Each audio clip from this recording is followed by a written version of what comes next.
You are listening to Alex Nanlohi Podcast, to know the Lord and to make Him known.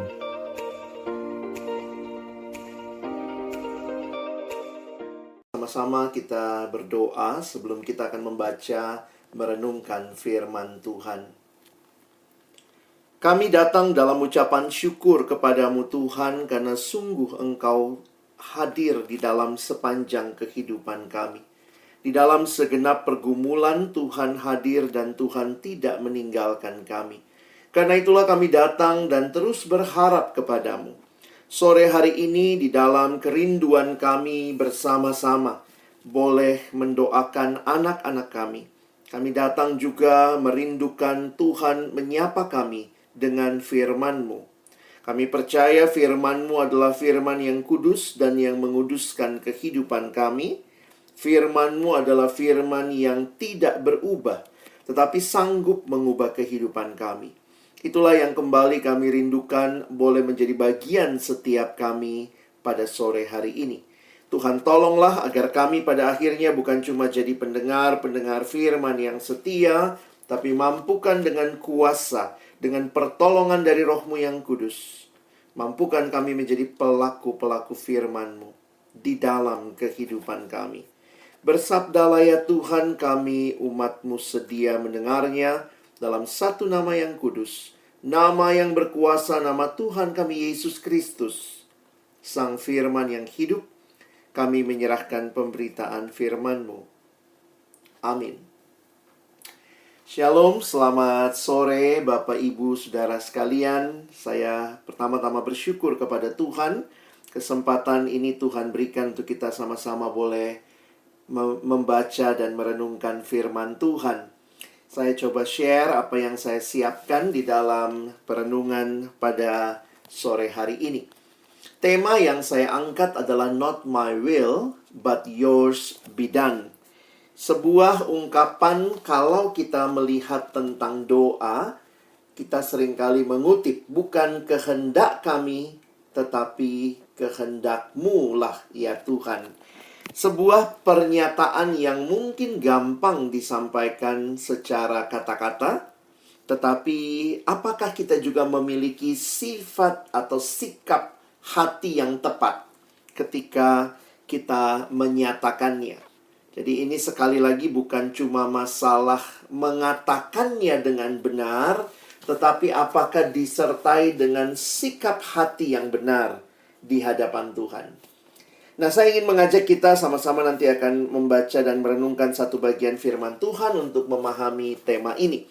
Situasi hadirnya pandemi ini menjadi satu situasi yang tentu tidak mudah bagi sebagian besar kita, baik sebagai orang tua, maupun juga sebagai guru, maupun juga di dalam rumah tangga, di dalam keluarga, di dalam pekerjaan. Tidak mudah. Pandemi yang awalnya hanyalah masalah kesehatan, tapi telah menjadi masalah dalam keterkaitannya dengan berbagai bidang. Dengan pendidikan, ya, kita harus studi, anak-anak studinya online, Bapak Ibu guru harus mengajar online, yang mana itu tidak mudah. Untuk Bapak Ibu Saudara yang juga mungkin harus bergantian masuk ke kantor, tapi juga seringkali juga harus work from home. Belum lagi ini juga jadi masalah spiritual begitu ya. Karena kita pun beribadah. Kalau orang tanya sekarang mau ibadah kemana? Ke YouTube begitu ya. Jadi bukan lagi gereja dalam gedung, walaupun sudah ada beberapa yang akan buka. Tetapi akhirnya situasi-situasi ini yang kita alami di sekitar kita. Nah, dalam memahami situasi yang terjadi sebagai orang tua khususnya ya, apa yang perlu kita pikirkan juga berkaitan juga dengan tema tentang doa sore hari ini. Ada beberapa hal yang saya renungkan dan saya ingin bagikan, namun juga tadi sudah kita doakan sebenarnya. Ayat yang penting di dalam Amsal 22 ayat yang ke-6. Didiklah orang muda menurut jalan yang patut baginya, maka pada masa tuanya pun ia tidak akan menyimpang daripada jalan itu.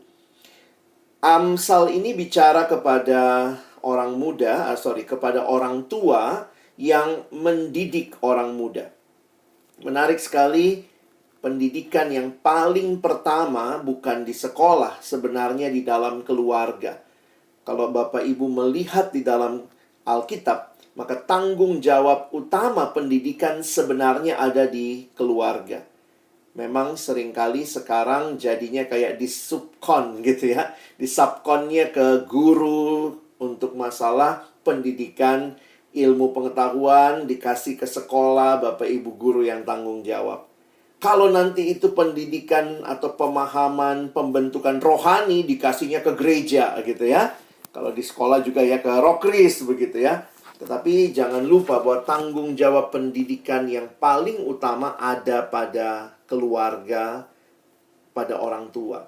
Warisan terbaik bukan harta, tetapi warisan iman yang sungguh-sungguh hidup kepada Allah dan diwujud nyatakan juga dalam relasi dengan sesama. Kata didiklah orang muda di dalam terjemahan aslinya, Bapak Ibu bisa perhatikan, saya kutip bahasa Inggris. Ini seirama dengan apa yang dituliskan dalam bahasa aslinya, bahasa Ibrani. Makanya diterjemahkan train up a child. Ini bukan sekedar didik dalam arti memberikan pengetahuan. It's not only teach them, but train them. Train up a child. Sehingga ini berbicara bukan hanya memberitahu, tetapi memberi teladan, bahkan melatih anak-anak kita untuk pada akhirnya bukan hanya tahu, tetapi juga bisa melakukan. Dan itu kemudian menjadi kebiasaan yang melekat menjadi karakter. Dan akhirnya sampai tuanya pun dia tidak akan menyimpang dari jalan itu. Nah, saya pikir termasuk juga berkaitan dengan doa.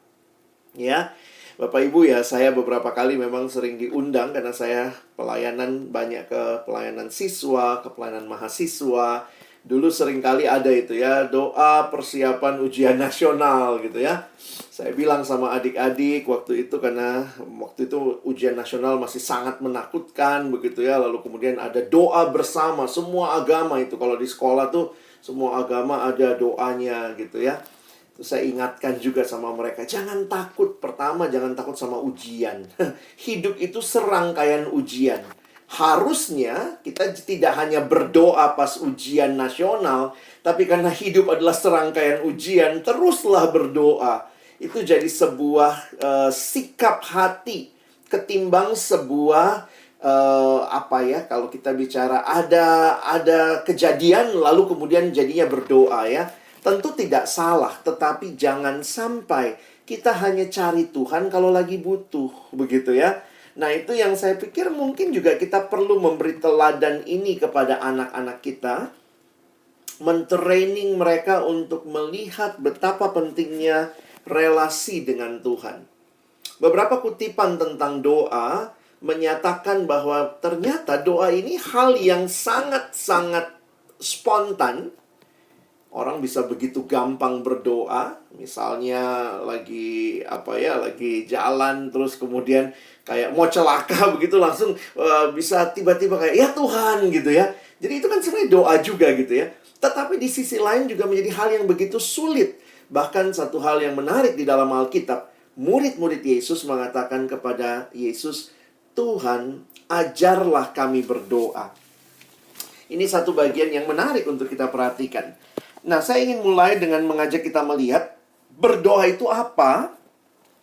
Ini bukan hal baru, tetapi mari kita ingat kembali, berdoa adalah membuka hati dan bercakap-cakap dengan Allah. Berdoa merupakan hak istimewa bagi kita sebagai anak-anaknya.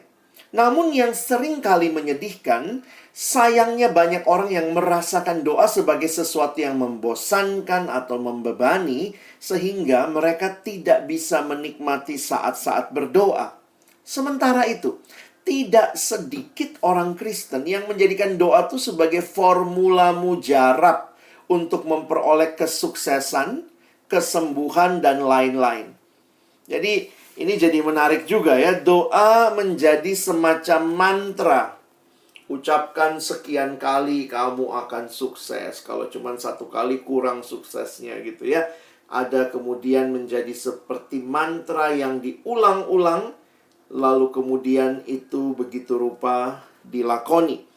Sebuah buku yang ditulis oleh pendeta Yuso Adinarta, satu buku baru tentang doa, beliau menuliskan kalimat ini. Doa Kristen bukanlah mantra yang dasarnya bukanlah relasi antar pribadi. Jadi kalau mantra itu kan kita sebut aja. Sama kayak begini, mau main sulap ngomongnya apa? Simsalabim. Artinya apa? Nggak peduli artinya. Banyak kita juga nggak tahu apa itu simsalabim ya. Tapi kalau mau dapat sesuatu mesti ngomong simsalabim. Kira-kira begitu. Itu yang namanya mantra. Tidak ada relasi di situ. Karena kenapa dia katakan doa Kristen itu bukanlah hanya karena yang memiliki kehendak hanya pengucap mantra. Jadi seolah-olah saya mau sesuatu. Tapi pertanyaannya, kita bergumul nggak? Tuhan mau nggak hal itu? Nah itu ada pergumulan dua pribadi ya. Sehingga dia mengatakan doa Kristen bersifat pribadi dan interaktif. Di dalamnya ada interaksi antara kehendak Allah dan kehendak manusia. Kalau mantra itu cuma kehendak saya. Saya pengen ini gitu ya. Nah, disinilah kita perlu untuk memahami ya. Saya menuliskan Alkitab mengajarkan bahwa doa bukanlah aktivitas tanpa makna atau mantra untuk mendapatkan sesuatu yang kita inginkan, tetapi doa adalah sarana untuk berkomunikasi dan membangun relasi dengan Allah. Saya harap Bapak Ibu tidak hanya menyuruh anak-anak berdoa, tetapi Bapak Ibu melatih mereka berdoa dari kehidupan Bapak Ibu dan saya juga sebagai orang yang lebih tua, sebagai orang tua, untuk bersama-sama memberikan teladan. Apa artinya bergantung kepada Tuhan terus-menerus. Jangan sampai kesan yang anak-anak kita dapat, benar sih papa mamanya suruh doa, tapi ternyata mereka tidak melihat itu dalam keseharian kehidupan orang tua dan keluarga. Saya pikir warisan terbaik bukan cuma berdoa waktu ada masalah, tetapi jadilah keluarga yang senantiasa berdoa, memberikan teladan bahwa kita membutuhkan Allah di sepanjang waktu hidup kita. Bapak Ibu sekalian, Markus 1 ayat 40-45. Waktu kita membaca ayat-ayat ini, saya nanti akan mengajak kita merefleksikan 3 hal berkaitan dengan doa yang kita rindukan boleh kita alami di dalam hidup kita. Saya akan membacakan ayat-ayat ini. Saya sudah tulis seluruh ayatnya di screen sehingga Bapak Ibu bisa mengikuti. Seorang yang sakit kusta datang kepada Yesus dan sambil berlutut di hadapannya ia memohon bantuannya ya. Lihat, dia datang memohon bantuan. Nah, ini kan doa ya. Dia memohon, meminta kepada Yesus. Kalau engkau mau, engkau dapat mentahirkan aku. Maka tergeraklah hatinya, hati Yesus oleh belas kasihan. Lalu ia mengulurkan tangannya menjamah orang itu dan berkata kepadanya, aku mau, jadilah engkau tahir. Bapak Ibu lihat ada relasi, ada percakapan antar pribadi. Seketika itu juga lenyaplah penyakit kusta orang itu, dan ia menjadi tahir. Segera ia menyuruh orang itu pergi dengan peringatan keras. Ingatlah, janganlah engkau memberitahukan apa-apa tentang hal ini kepada siapapun. Tetapi pergilah, perlihatkanlah dirimu kepada imam dan persembahkanlah untuk pentahiranmu persembahan yang diperintahkan oleh Musa sebagai bukti bagi mereka. Tetapi orang itu pergi memberitakan peristiwa itu dan menyebarkannya kemana-mana sehingga Yesus tidak dapat lagi terang-terangan masuk ke dalam kota. Ia tinggal di luar di tempat yang sepi, namun orang terus juga datang kepadanya dari segala penjuru. Bapak Ibu yang dikasihi Tuhan, penyakit kusta di masa Yesus dianggap sebagai sebuah kenajisan. Karena itu bukan hanya penyakit secara medis, secara fisik, tetapi juga dilihat sebagai penyakit yang dianggap najis secara rohani. Karena itu, pada masa itu, tahirnya orang kusta siapa yang harus memberikan rekomendasi? Ternyata bukan hanya dokter, tapi harus pergi ke imam, dan imam yang nanti melihat dan kemudian akan memberikan rekomendasi. Ini sudah takhir, lalu dia harus mempersembahkan dalam aturan-aturan yang sudah diberikan. Nanti Bapak Ibu bisa membaca ayat-ayat yang berkaitan dengan kusta di dalam Perjanjian Lama, khususnya di dalam di dalam Imamat pasal yang ke-13 kalau saya tidak salah ingat. Nah, saya ingin mengajak kita melihat dari peristiwa yang singkat ini, kita mencoba merefleksikan bagaimana seharusnya sikap kita dalam doa. Jadi ini bukan hanya untuk hari ini gitu ya, tetapi bagaimana Bapak Ibu membangun sikap ini juga dalam keseharian.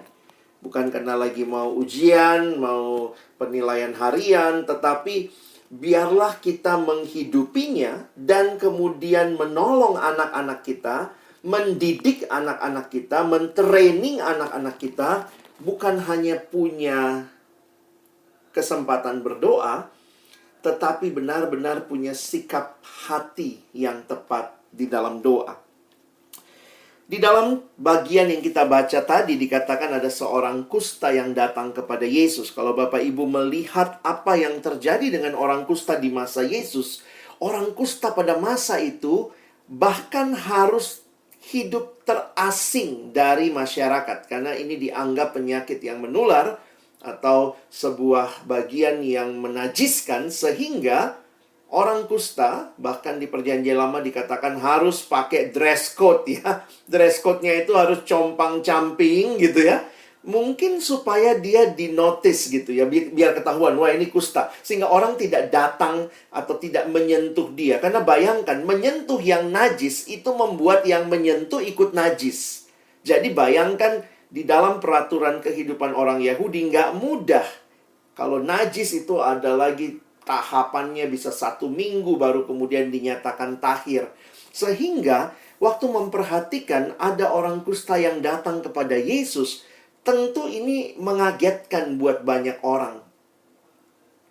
Tapi menarik sekali, orang ini datang dan dia datang kepada pribadi yang tepat. Dan kalau Bapak Ibu perhatikan sikapnya ditunjukkan dengan posture. Dia berlutut dan memohon bantuan Yesus. Nah, ini kalimat kutipan langsung. Kalau anak-anak sekarang dalam bahasa Indonesia misalnya, coba buat dramanya begitu ya. Kira-kira bagaimana kalimat ini disampaikan? Apakah dia akan menyampaikan dengan, karena ini kutipan langsung, kalau kita membayangkan, apakah dia mengatakan begini, kalau engkau mau, engkau dapat mentahirkan aku. Itu mah nantangin ya Bapak Ibu sekalian ya. Bayangkan sikap dia yang datang dengan sikap tubuh yang berlutut dan memohon bantuannya. Pasti kalimat ini disampaikan dengan penuh pengharapan, penuh permohonan, penuh rasa meminta yang dalam. Kalau engkau mau, engkau dapat mentahirkan aku. Nah, tapi saya ingin mengajak kita melihat sikap yang pertama ya dari kalimat ini. Bagi saya menarik, Bapak Ibu perhatikan kata engkau dapat mentahirkan aku. Satu hal yang menarik dari sikap orang kusta ini, dari kalimat yang dia ucapkan, nampaknya dia percaya bahwa Yesus sanggup. Wah, ini menarik. Dia percaya bahwa Yesus sanggup. Yesus bisa kok mentahirkan. Yesus bisa menyembuhkan dia. Inilah iman yang sesungguhnya. Iman itu bukannya saya percaya kepada apa yang saya mau, apa yang saya lakukan, apa yang saya bisa.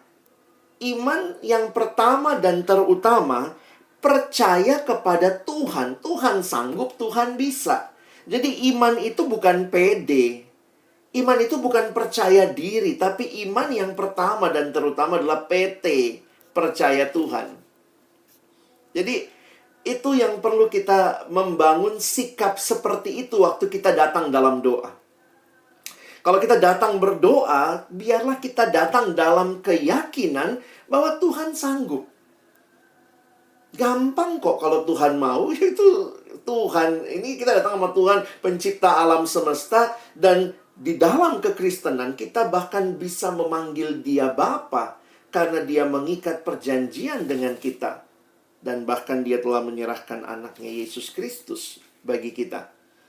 Sehingga kalau Bapak Ibu memperhatikan, iman itu adalah percaya kepada Tuhan.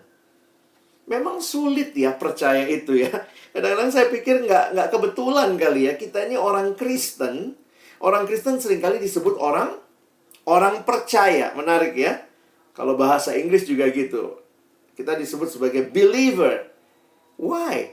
Kenapa kita disebut orang percaya? Kenapa kita disebut believer ya? Karena sebenarnya inti dari kehidupan beriman kita adalah percaya sama Tuhan.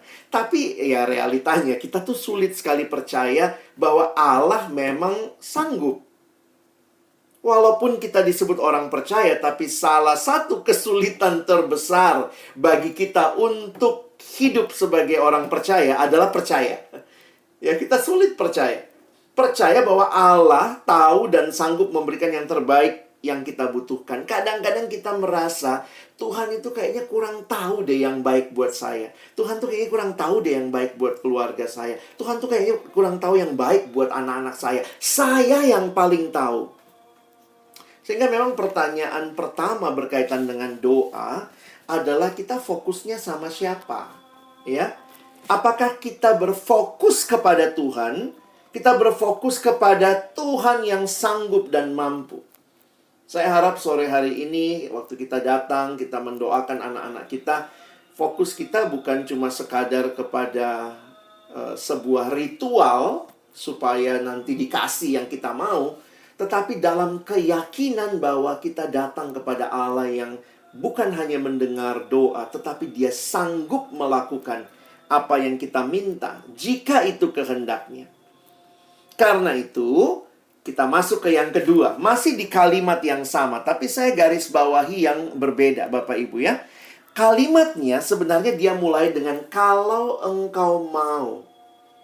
Jadi belakangnya itu engkau dapat mentahirkan aku. Tetapi di depannya kalau engkau mau. Nah, di sini sikap yang kedua yang saya garis bawahi adalah sikap berserah kepada kehendak Allah.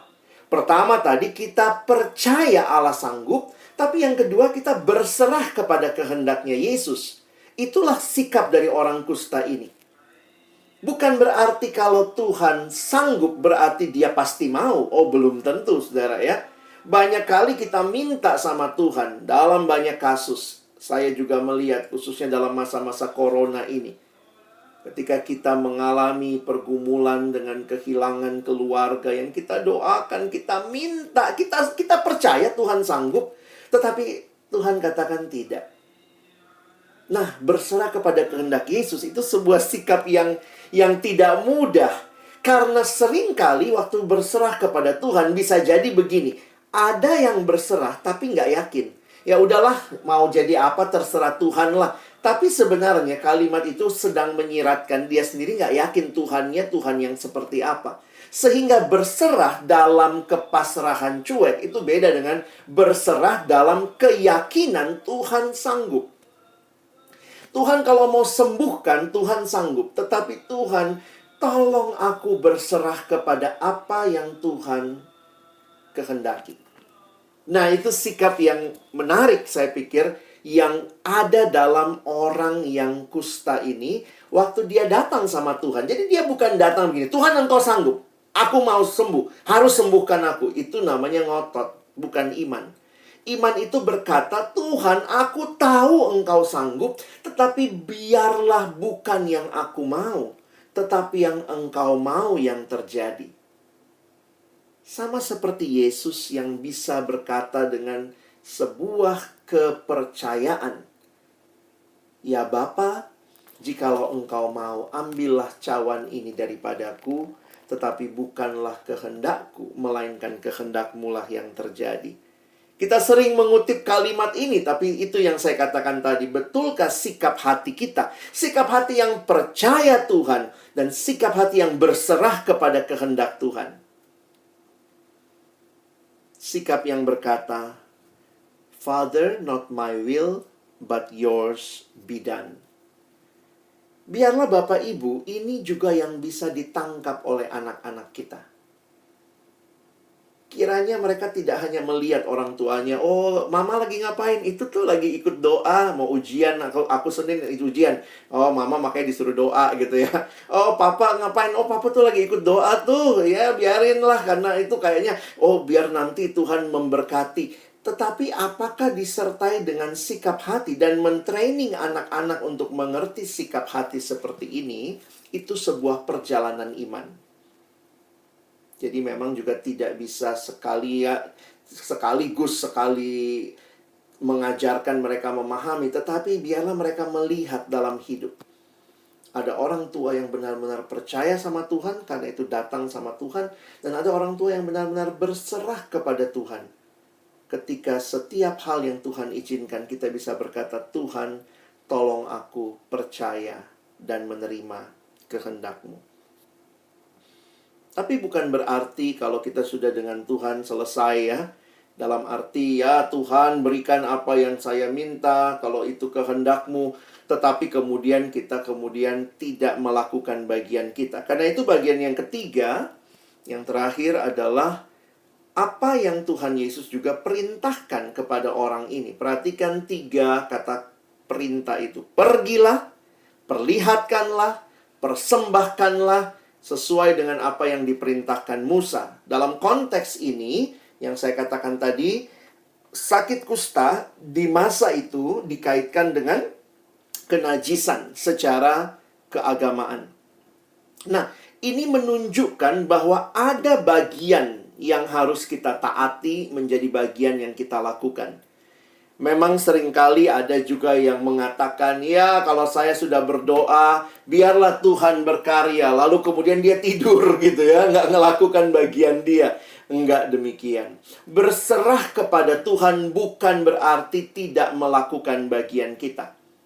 Tetapi mari dengan upaya yang maksimal juga melakukan bagian kita.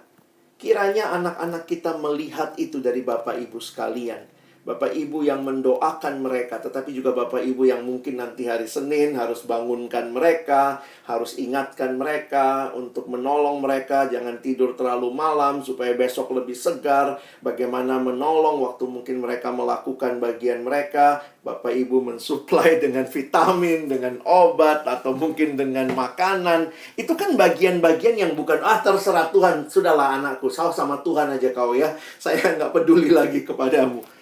Tapi itulah bagian kita. Dan anak-anak harus sadar bagian mereka adalah belajar. Bagian mereka adalah mempersiapkan diri. Bagian mereka adalah berserah, tetapi juga mengusahakan. Itu yang kita seringkali sebut ora et labora. Berdoa, ora, dan labor, bekerja. Jadi bukan salah satu. Hidup iman kita bukan memilih kalau berdoa nggak kerja. Kalau kerja nggak usah doa. Enggak, tetapi seperti rel yang dua-duanya dibutuhkan untuk berjalannya kereta itu, begitu ya. Jadi kadang-kadang memang ini kan generasi yang empang ya. Walaupun saya pikir bukan baru sekarang, dari zaman Bapak Ibu ya, saya juga ya, dalam usia-usia dulu gitu ya. Kita tuh memang manusia dalam dosa tuh senangnya empang, enak dan gampang. Belajar itu maunya sistem ekonomi. Belajar sesedikit-sedikitnya, nilai setinggi-tingginya. Gimana cara gitu ya. Maunya begitu. Aduh, udah banyak banget ini babnya yang mau dipelajari. Gimana caranya? Rebus aja bukunya, minum airnya. Kita seringkali mungkin mendengar dan mengatakan istilah-istilah seperti itu di masa yang lalu. Dan mungkin anak kita juga di masa kini akan berkata, wah, pengennya sih empang, enak dan gampang. Sikap orang yang berdoa bukan sikap yang memilih Tuhan lalu kemudian melepaskan tanggung jawab. Tetapi orang yang percaya Tuhan, berserah kepada Tuhan, dan melakukan tanggung jawab. Inilah sikap yang seharusnya di dalam doa benar-benar sebuah kehidupan yang dijalani dengan berserah, percaya. Saya mengutip kalimat Bapak Timothy Keller, seorang pendeta yang berkata, "To pray is to accept that we are and always will be wholly dependent on God for everything. Jadi kalau kita lihat kehidupan kita, kembali lagi melihat, jangan cuma berdoa kalau mau ujian. Jangan cuma suruh anak-anak berdoa kalau mau sesuatu. Tetapi tolonglah mereka, latihlah mereka di dalam keseharian mereka. Hal yang paling kecil pun belajar diserahkan kepada Tuhan. Kembali dalam buku yang ditulis oleh Bapak Pendeta Yuso, dalam buku tentang pilar-pilar doa ini ya, Bapak Ibu kalau tertarik silakan boleh cari buku ini, ada di e-commerce ya. Nah, dia mengatakan begini, seharusnya Allah menjadi tujuan doa dan kebutuhan adalah konteks yang diperalat Allah. Tetapi kini telah bergeser katanya dalam diri banyak orang, termasuk orang Kristen. Kebutuhan menjadi tujuan utama dan Allah menjadi alat untuk mencapai tujuan. Jadi ya itu ya, kalau kita cuma datang berdoa kalau ada hal-hal besar begitu ya, saya pikir ya itu we miss the point of praying. Kiranya anak-anak kita tidak menangkap, oh kalau mau ujian doa, oh kalau mau masuk kuliah doa. Tetapi dia melihat orang tuanya adalah orang tua yang berserah dan berdoa di dalam setiap hal yang paling sederhana sekalipun. Sehingga ketika dia bertumbuh nanti, warisan iman itu dia boleh hidupi. Bapak Ibu, kenapa saya mengatakan demikian? Karena sebenarnya itu tadi ya, hidup itu rangkaian ujian. Bapak Ibu bisa menyaksikanlah ke anak-anak ya. Emangnya selesai ujian penilaian harian nggak ada ujian lagi? Habis penilaian harian nanti ada lagi, ada UTS, ada ujian akhir, ada ulangan sekolah, ujian sekolah, dan segala macam. Ketika masuk ke kuliah, ada anak-anak masuk kuliah, saya bilang lagi sama mereka, nanti ada ujian lagi, ada ujian tengah semester, ada akhir semester. Terus hidup tuh begitu, ada ujian, ada ujian. Jadi kalau akhirnya kita cuma kasih teladan berdoa kalau ada ujian, padahal hidup itu serangkaian ujian, harusnya selalu berdoa. Dan bahkan setelah kuliah pun, Bapak Ibu sekarang kita dalam kehidupan real ya. Apakah ini ujian? Kita alami juga kan?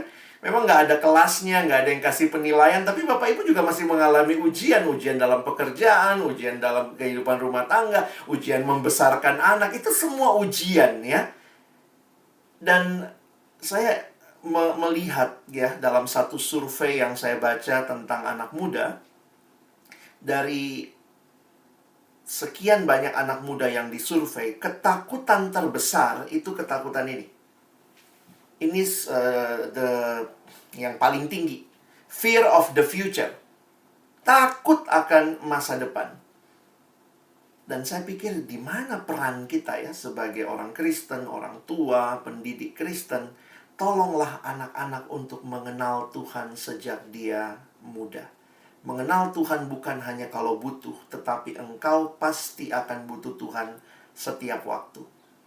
Kiranya mereka menghadapi masa depan. Kita nggak bisa selamanya temenin anak-anak kita ke depan. Bapak Ibu mungkin udah mulai berasa ya, anak-anak udah mulai dewasa, remaja gitu ya, udah males lah ngomong panjang-panjang sama orang tua, jawabnya singkat-singkat. Tapi mereka penuh ketakutan gitu ya. Ini survei yang mereka sendiri jawab. Lalu bagaimana? Nah, disinilah pentingnya kita perkenalkan mereka. Untuk tetap saya orang tua, kamu bisa datang kapanpun kepada saya. Tetapi kalaupun saya gagal, ada Tuhan yang akan tetap menyertaimu. Dan Papa Mama sudah perkenalkan siapa Tuhan mendidik kamu, kiranya kamu berjalan ke depan. Amsal berkata 23 ayat 17-18, janganlah hatimu iri kepada orang-orang yang berdosa, tetapi takutlah akan Tuhan senantiasa. Ayat 18 ini. Karena masa depan sungguh ada dan harapanmu tidak akan hilang. Banyak orang kutip langsung 18-nya. Lupa ada 17-nya. Oh anakku, masa depan sungguh ada. Kalau saya khotbah di anak remaja, masa depanmu sungguh ada. Tapi lupa, kuncinya di atas. Takutlah akan Tuhan senantiasa. Dan masa depan tidak akan hilang. Life is a journey, and it's a journey with Jesus. Pengharapan bukan dari manusia, pengharapan dari Tuhan. Yesaya 2 ayat 22. Jangan berharap pada manusia, sebab ia tidak lebih daripada embusan nafas. Dan sebagai apakah ia dapat dianggap? Bapak Ibu tahu, waktu saya merenungkan ayat ini, saya ingat apa? Saya ingat diri saya ingat kita lah sebagai orang tua. Kalau sampai kita suruh anak-anak kita juga berharap kepada kita juga jadi miss the point ya. Betul, orang tua, Bapak Ibu sekarang support mereka, kasih semua yang mereka butuhkan, tapi Bapak Ibu nggak akan hidup selamanya. Ada saatnya mereka tidak ada kita, ada mereka harus berdiri sendiri, tapi disitulah kiranya mereka mengalami Tuhan. Berharaplah kepada Tuhan. Saya tutup dengan slide ini. Tim Keller dalam bukunya tentang praying, juga prayer gitu ya, dia berkata, "There is no unanswered prayer. He hears the desire of your heart and responds to your need in ways beyond your wisdom." Kiranya kita boleh menyadari dan bahkan menolong anak-anak kita menyadari bahwa Tuhan kenal kita. Dia tahu apa yang kita rindukan dalam hati kita, apa yang kita inginkan, tetapi lebih dari itu, Tuhan menjawab kita melampaui apa yang sanggup kita pikirkan. Kiranya doa hari ini bukan hanya doa supaya anak-anak kita berhasil ujiannya, berhasil PH-nya seminggu ke depan, tapi kesempatan untuk kita mendidik mereka di dalam hidup yang berdoa. Karena itulah yang akan Tuhan berikan untuk mereka jalani berbagai ketakutan ke depan. Ketika ada Tuhan, Tuhan hadir dan menyertai. Amin. Mari kita berdoa. Tuhan, ajarlah kami berdoa. Itulah permintaan murid-murid-Mu. Bukan hanya mengucapkan apa yang kami inginkan, tetapi ada hati yang berinteraksi dengan Tuhan. Karena doa bukan mantra yang menurut apa yang kami mau, tetapi doa adalah sebuah relasi dengan apa yang Tuhan kehendaki, apa yang kami rindukan, dan di dalamnya kami boleh melihat Tuhan dimuliakan. Kami sungguh berdoa kiranya apa yang kami minta hari ini benar-benar juga lahir dari kerinduan kehidupan yang terus mengutamakan Tuhan. Supaya ketika kami mengutamakan Engkau, anak-anak kami pun boleh melihat bahwa ada orang tua, Bapak Ibu, yang benar-benar menyerahkan hidup masa depan kepada Tuhan. Percaya kepada Tuhan, berserah kepada Tuhan, dan juga melakukan tanggung jawab yang Tuhan berikan. Kiranya Tuhan menolong kami bukan cuma jadi pendengar firman yang setia, mampukan kami jadi pelaku-pelaku firman-Mu. Kami bersyukur. Dalam nama Yesus kami berdoa. Amin.